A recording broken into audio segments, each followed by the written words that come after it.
Welcome back to the Success Leaves Clues podcast. I'm your host, Robin Bailey, back at it again with my co-host and business partner, Al McDonald. Al, thanks for joining me today. Well, it's a pleasure to be here. And we're in a little bit of a new spot today, so excited about that. Well, today we're launching something I think is really special. A new series where we sit down in person with some of the incredible leaders and entrepreneurs we've had the chance to connect with virtually over the last few years. This new series is all about going deeper, having real conversations about how high achievers think about wealth, legacy, and impact. It's an opportunity to hear not just the what behind their success, but the why and what's next. I'm thrilled to kick off this series with someone who's made an incredible mark in the world of recruitment technology and healthcare staffing, the CEO and co-founder of Workwolf and Magnus HRS, Erik Simins. Erik, thanks for sitting down with us. It's my pleasure, guys. Nice to see you again. It's always good to see you. Yeah. Before we get started, I just wanted to say Erik's story is one of vision, perseverance, and constant reinvention. And today we're going to dive into what drives him, how he thinks about building lasting impact, and the lessons he's learned along the way. So let's dive into it. So Erik, as a driven entrepreneur, and I've had the pleasure of getting to know you over the last year and a half, and we've had many conversations. And I've seen you build successful companies, and you continue to do so. Mm-hmm. How has your definition of success evolved over that time? And maybe talk about beyond even the financial side of things. Yeah, sure. That's a great question, and I think it's an evolution. And I think that it's a question that every entrepreneur kind of is faced with after they've achieved certain milestones that they set themselves out to achieve. And I think with the most successful entrepreneurs, that finish line always moves, and it moves further and further away, which is, why you kind of set yourself up to I'd love to do $1 million of revenue in my company. Then you hit it, and then you're like, well, that was tough, but I can do more, and I'd like to do 10, right? And then it's like, well, I'd like to do 100. And the challenge, I think, is that no matter how far and how successful you become monetarily or in terms of recognition, there's always people, that are at next level, right? You're at the top of kind of that small pond, and then you realize there's a whole ocean of small ponds out there of just bigger and bigger fish. And so I've had to kind of recalibrate what success is. And now that I have 2 young children and a wife that I'm very in love with, that I've been with for the last 13 years, married for the last 13 years almost, it's changing into my time. How am I spending my time? And being a guy who used to work 15 hours a day pretty consistently, 6 or 7 days a week, cutting that back to a reasonable amount and then spending that time with my family and building powerful experiences into my life with my family is one way. Also, in terms of how I interact with my people at work and my companies, I'm not so much the operator, and I'm trying to be more of the service focus leader, which is sitting down, making sure everybody in the organization, whether it's one of my CEOs or whether it's a junior sales rep who's just joining us, that they felt heard, they felt included, and they know I've got their back. So Erik, there's a lot in your answer I want to dive into. Mm-hmm. And the first place I'd like to start is, you talk about achieving certain milestones and the people you have around you at that time. If there are other people, myself included, we're hitting certain milestones, and there's things that I used to dream about and write about that I now have in my life. Mm-hmm. And you want to continue moving forward. Like you said, that goalpost always moves. Mm-hmm. That goal always moves. What would be your advice to other entrepreneurs out there about finding the people that can help you do that? So, maybe when you started, mm-hmm. you had a certain group of people around you at a certain level. Mm-hmm. And then you may have outgrown those people. And I don't mean that in a negative sense, but you've kind of surpassed your goals, mm-hmm. and you want to get to those people at the next level. Mm-hmm. How do you go about doing that? I think the majority of very successful entrepreneurs are all seekers, right? So they're all looking for answers to things that haven't been solved yet. They're looking for ways to grow themselves, grow their environment, and grow their impact. And so peer groups is something that I've been involved with since 2012, where I first joined Entrepreneur Organization. And I'm actually still part of the same forum today. So there are elements about that group of entrepreneurs where we went rogue from EO about six years ago and kind of started our own forum because we weren't getting the value out of it, but we loved our forum. And it's become, a support mechanism for our group.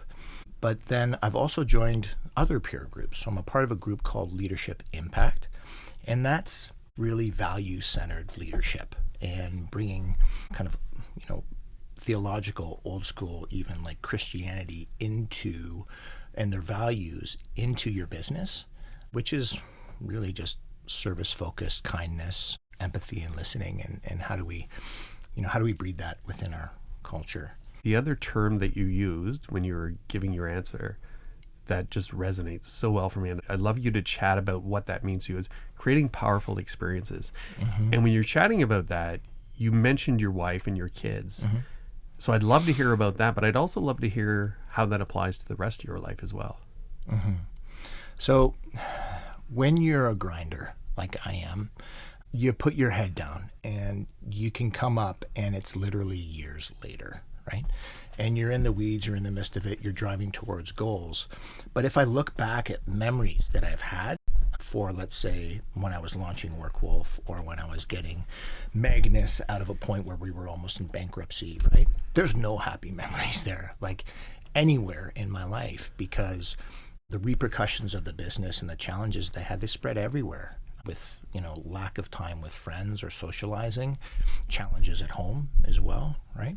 So when I'm talking about powerful experiences now, and you've built a certain amount of freedom and flexibility and wealth in your life, it's hard to change the programming to enjoy it, right?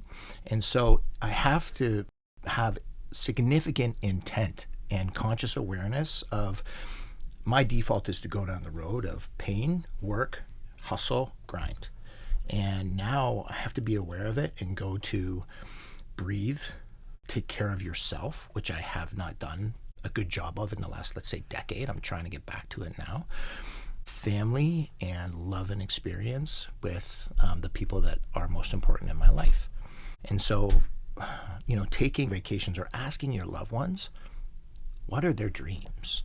And, my wife, kindly enough, says, like, you're a dream maker, right? You make people's dreams come true. That's a very nice compliment. And I think if that was my legacy alone, that would be a wonderful legacy to have. But first you have to know what their dreams are, right? So having those conversations with my family, even with my children, 5 and 7 years old, like, what are your dreams, right? Usually it's Disney. It's not that complex, but I wanted, for example, with my daughter, I want to start a tradition of me and her going to New York for a weekend and seeing Broadway shows. So I took her and she was, 7 years old, and we went for a weekend, just her and Daddy. We went to, I can't remember the hotel. It's like the Park Hyatt or something. One of the fancy pants ones that they shot Home Alone at, right by Central Park. And they had tea, right? They have tea time. And what was interesting is the manager came over to me and she said, "You're one of the only dads that brought their daughter for tea time that we've ever seen. So always come over and thank you and congratulate you for taking this time with your daughter," right? And the amount of money for this tea would blow your mind. I'm not even going to say it. It's disgusting, right? But whatever, right? It's worth it, and it's immaterial in terms of, Well, and imagine that powerful experience that is for your daughter. And I'll tell you a quick story because you brought up Disney. Yeah. And my mom recently passed away, and in the last year of her life, we were having these conversations. And I asked her, I said, "Do you remember going on Mr. Toad's Wild Ride at Disney?" And I must have been 7. And she looks at me and she couldn't believe that I had that memory. And we had this moment. Mm-hmm. And again, when you said powerful experiences, I immediately thought of that. Mm-hmm. So I'm sure when your daughter's older, mm-hmm. and she's going to have such fond memories of, I used to go to New York with my dad, or maybe she's going with her kids one day and thinking, hey, this is something that I did with my dad. So mm-hmm. I love that you chatted about that. Yeah. Erik, you talked a little bit about impact and legacy, and I want to get to that. But before we do, you've talked a lot about what has changed mm-hmm. and what you still want to change. I'm curious, what do you think changed in you? Like, do you think it's maturity? Do you think it's experience? Do you think it is family? Like, what do you think happened to maybe put more focus on some of these things that you're now focused on versus that grind that you talked about before? Well, when you have children, it changes everything in terms of your outlook. But I think that, I've been a constant reader, a constant learner. I don't write as much as I used to write. You had mentioned writing, Robin, that I think is really important for just to get everything out of your head and on paper.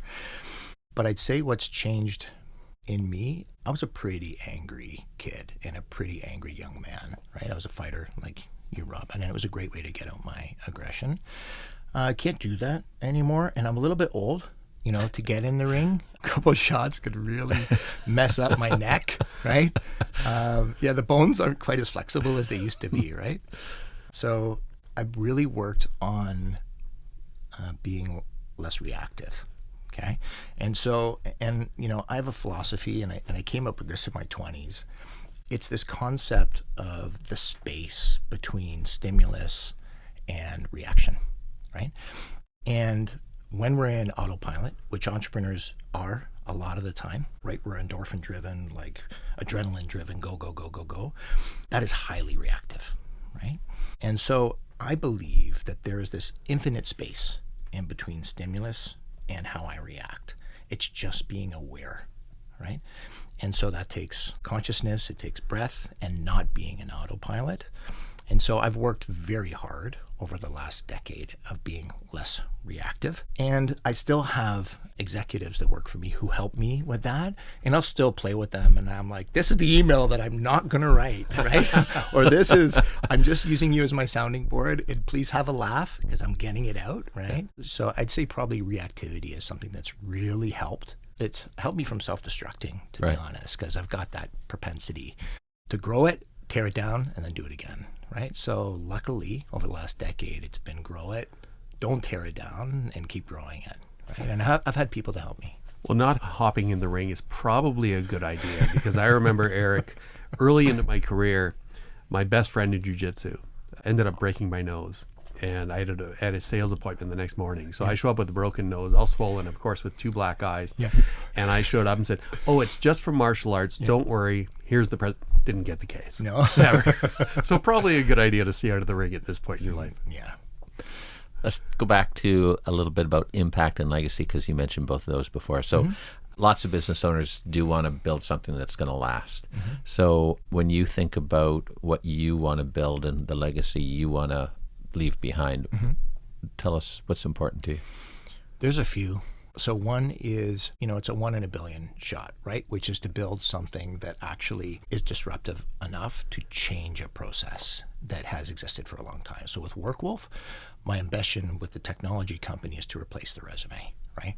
Where self-proclaimed resumes no longer need to exist because everyone has a digital work passport, which has their psychometrics, which can predict outcome in any number of jobs. It has all of the claims and all of the credentials on their resume verified by the issuer of that credential. And the individual controls the access of that information. They can't falsify it because of how it's stored. They can't tamper with it. But they can either grant or deny access to that information to a recruiter, to an employer, to a landlord, to anyone they choose, right? So it becomes this kind of source of truth, which is why Workwolf's tagline is Unleash the Power of Truth, because I truly believe that deceit or embellishment is the main friction point within the employment market. And if we can illuminate truth more in the process, that will make a dramatic change, right?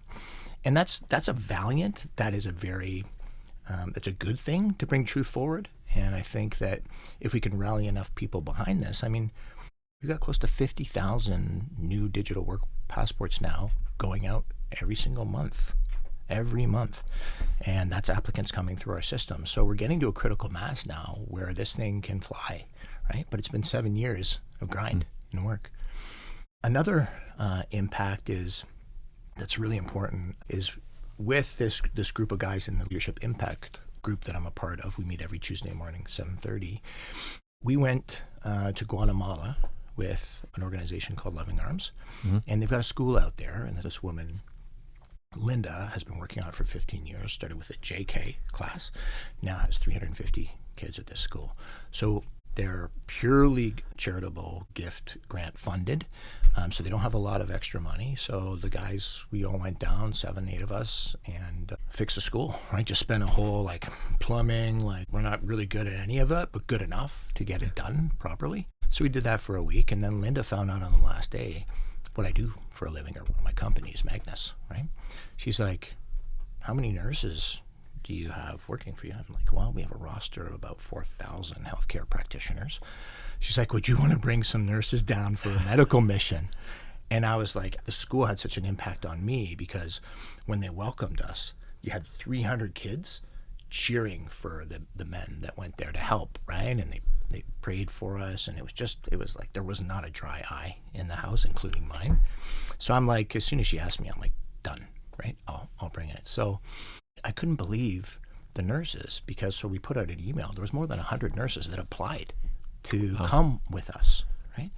And it was unpaid, right? So I sponsored for the hotel and the flights for all of our nurses, but they gave their time, and we were able to get through 100 of them and select 8 to go.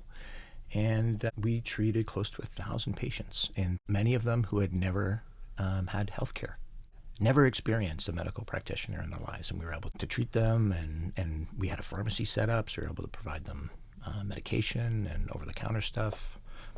So that was, I mean, that's impactful. Yeah. That's something that many people in those villages will not forget. And I know the nurses won't forget it. They've already asked, could we do another one? Yeah. Right? That's amazing. Are you noticing a theme here, Al?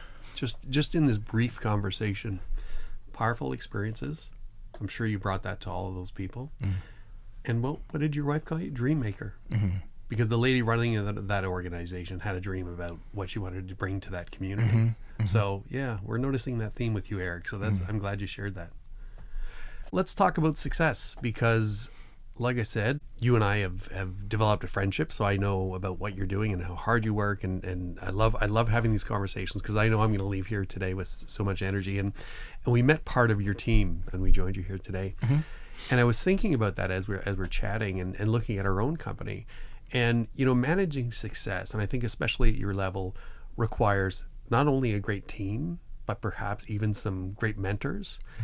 And I'd love for you to share, if you could, is there a philosophy that you carry with you to not only manage that success, but protect what you've already built? I think integrity and character are paramount in leadership. Anyone at the top of the organization, any organization, it trickles down, and you can't hide who you are, right? So it comes across in your energy, and I'm a big proponent of energy and osmosis, whether it's good or bad, right? So checking yourself, humbling yourself, being penitent at the beginning of the day, for me is essential. I'm working. My wife has such little time with me, and just even this morning, we're working on it, right? But we have busy lives, and we have, multiple properties and lots of businesses going on, and she helps, and she's a partner in some of them too, right? And so when she has the time, I'm trying to, I've got the fire going in the morning, I'm trying to have my calm time, drink a coffee, and just kind of not think about anything, right? And allow the creativity to come. And my wife sits down, she's like, okay, I got this, and do this, and this. And I'm like, no. Please just give me some time, right? Just because I'd never get any time to just kind of be. It's all a blessing, but I think that the thing that I've made consistent in my business is that I'm here to serve, right? At every level, right? Which is first to serve my higher power, right? Which is what would my higher power have me do? And happy to go into that if you'd like to, but not necessary. No, please do. I'd like to hear more. Yeah, I'd love to hear more about that. I had some early mentorship that was like, no matter how hard your decision is, Erik, make the right decision, even if it's the hardest decision to make. And for me, that was attached to character. That was attached to integrity, because sometimes the line is not straight, or it's blurred, right? But your gut kind of knows, at least mine does, right? Which is this level of consciousness, which is, I need to make the right decision based on how somebody else is going to be affected, right? So even if it's better for me, my ego, my pocketbook, If it negatively impacts somebody else, if I'm not lifting them, if I have to tear them down to lift myself, I'm not doing it, right?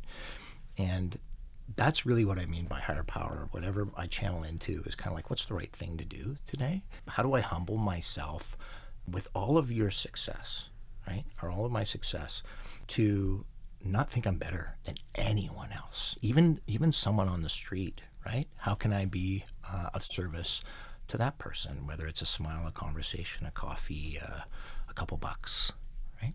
And I just think that if I can do that consistently every day, build powerful experiences within my companies and within my family, I got the right formula. Yeah. That's amazing. Yeah, absolutely. I'm looking forward to our lunch where we can dive into it more. I want to go back a little bit because you said you grew up as an angry young man. We did this last time.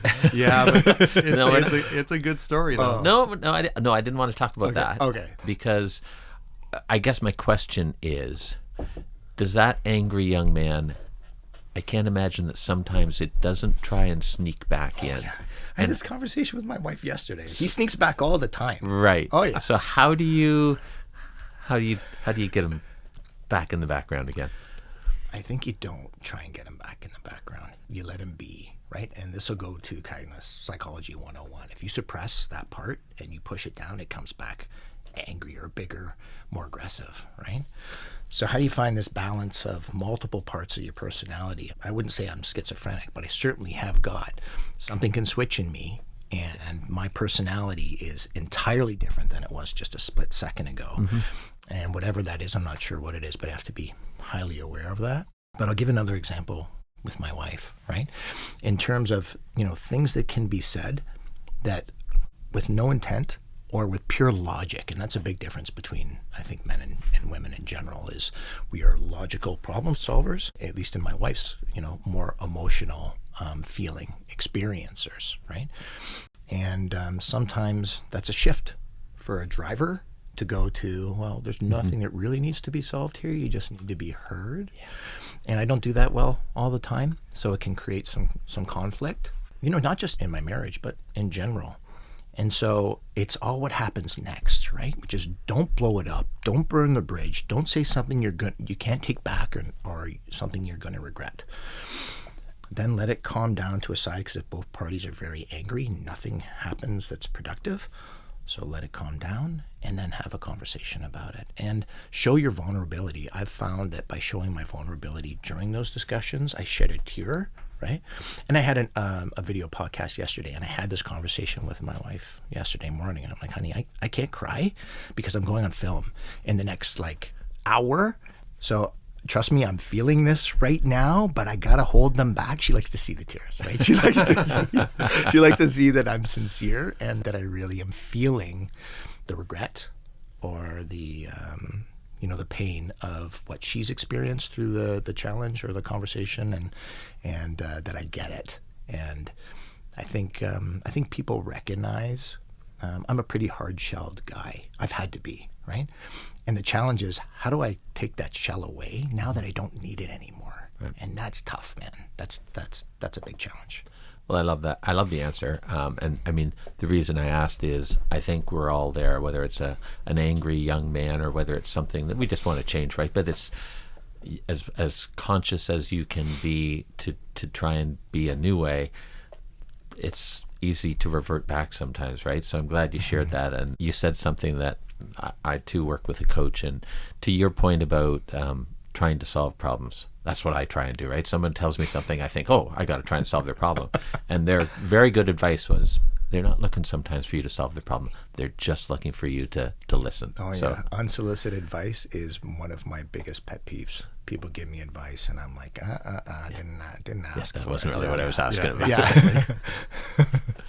Eric, let's look ahead 10 to 20 years from now. Mm-hmm. What do you think in that future you want to leave behind in terms of, and this could be professional, it could be personal, business, like what is that you really want to see as something that you've left behind? If I looked at what my purpose was, because I've worked with coaches as well, I still do, and I work with peers to kind of review these things that are fundamental to ongoing growth and to a life that has somewhat of a legacy. I kind of want to undo the intergenerational pain that was bestowed upon me by the men in my genetic legacy, right? Which was severe alcoholism, severe physical and mental abuse. We're going 3-4 generations back at least. If I can undo that and I cut that cycle, that's enough for me, right? Where my children have never experienced that. There's a lot more, but that's a big one, right? That's what I wanted to do first. Now that, so far so good in terms of my children know that I love them and, I'm very soft with them. I can be, I'm the disciplinarian, I think, in the family, but it's very different discipline than I experience. That's for sure, right? And then going from there, it's like wonderful experiences. If I'm 80 years old, right, or 90 years old, hopefully, and I'm lying in my rocking chair on my front porch, I want things that make me smile. I don't want regrets, right? Or I spent too much time doing this, and like, why didn't I do that? It's like, now's the time to start building that catalog of file folders that when I'm 90, I can just pull them out and smile and smile and smile and smile and smile. You did a good thing. You did a good thing. That was an amazing experience. Wow, right? Because the last thing you want to do when you're in your final hours is be like, why didn't I do that? Why didn't I do that? Or why did I spend so much time doing that? Yeah. Right? It's always the regrets that you look back on. It's never the things that you tried and failed because you at least tried them, but it's the things you didn't try. And it's like, why don't people listen to what everybody else says, right? Like if you looked at a kind of consensus across the board for men that are on their deathbed, right? I spent too much time working. Yeah. Number you one. hear the same thing every time. Every time. Yeah. Billions of men saying it on their deathbed. Like, why don't we listen? Didn't spend enough time with family or friends. Didn't travel with the family. Yeah. Right? Yeah. All those experiences. So if we don't listen to that now, we'll be thinking the same thing. Yeah, absolutely. Well, we've looked forward. I'd like to look back because now, hindsight's 2020. Now that you've had these experiences, you've created these companies, and you're still doing it. But if you were to give some self-advice to young Erik, what would that advice be around not only building wealth and building successful companies like you are, but a meaningful life in general? That's a really good question. I think I'm fortunate because that's a hard question for me to answer, which means that I'm relatively happy with the decisions that I've made. Advice, it depends on what you want to accomplish in your life. So for me, I wanted to do great things. For whatever reason, whatever my ambition was, it certainly was big, right? And so I said this yesterday, which I think is really important, is it's going to be tough. And the people that fail are the ones who quit. Don't quit, right? Grind through the challenges because there is another side. And something that someone told me once was, when you're going through hell, keep going, right? Get through it, right? And you will. I say this with my wife, whenever we're having a tough time or she's having a tough time or I'm having a tough time, it's like it feels so powerful right now because you're in the middle of it, right? But it's not as big as it feels, and you will get through it, right? And I think adversity is probably something that isn't highlighted enough with entrepreneurs and super successful people. Like, I'm also a member of a group called Tiger 21, right? In Tiger 21, there's 1,500 of us across the world, and it's ultra high net worth people, right? So these are the world beaters. These are the guys that make things really happen, right? And we do something called a portfolio defense, which is like, where are our assets? And they kind of rip that apart. And they're like, well, that's a silly decision. Why are you so heavily invested here? And you should probably do this. Here's some insurance ideas. Here's some, just for the betterment of the people in the group in terms of financial success. But there's also the personal side, which is like, I ended up writing about 13 pages of my history as to, why I got to where I was. And there was not one, and I've seen about 8 of them now. I've been there for 8 months. I've seen 8 portfolio defenses and these qualitative components to these wildly successful people. Every single one of them has at least one hardship of bankruptcy or of devastation in their family life, right? And the ones that come out on top are the ones that overcome it. They didn't quit. They didn't quit. They all have it, Right. Yeah. Every single one of them. There's no one who's just sitting back and be like, oh, it was easy breezy, right? And that's how the media portrays it, right? It's like success overnight. And I'm like, no, man, that's a fantasy. Yeah. Yeah. Well, it's like with the podcast. So many people over the years, and someone asked me to help them with the podcast. I nerd out. Al knows, and I will help them. I'll spend time that I don't have to help them, and then they stop at 6 episodes. Yeah. To your point, you can't quit. And they look at our podcast as being downloaded on a global scale at this point. We just had our first event where I was handing out awards, Eric, and it was a surreal moment to think, oh, I'll start a podcast. How long ago did you start? Couple of years COVID. now, but Before COVID, 5. my Well, friend. yeah, time goes quick. Because we used to 5 years, we used probably. to do it this way in our office. It was and then before we went virtual, of course. So that tells you. But it's 5 years, 6 But we years. didn't quit, and I knew. To your point, I knew from day one. Didn't know what I was doing. Had no idea, but I knew I was not going to quit because I knew in my gut. I didn't know what it would exactly look like, but here we are today, and I'm sitting with someone like yourself. So I'm glad I didn't quit. I am too. Right? Yeah. Can we go back to something that you brought up that I think is really important? And I'm sure other people experience it, but I think people from a martial arts background in particular face it on the mats, and that's adversity. And I've told people in the past, the one thing I always liked about training in jiu-jitsu, and I'm since retired and I focus my efforts, that energy elsewhere now, mostly into business. But I liked the fact that from the moment I would step on the mats, there was always someone that I couldn't just relax. There was always someone who was more skilled, putting you in danger. You had to defend yourself. And I always felt that it really builds character and facing adversity. And now the way I face adversity is 5:45, my alarm goes off and I got to get my butt in the gym. Right? That's my adversity. But especially in the martial arts day, and I know you have a boxing background, but can you just talk about why adversity is important for the person that you became?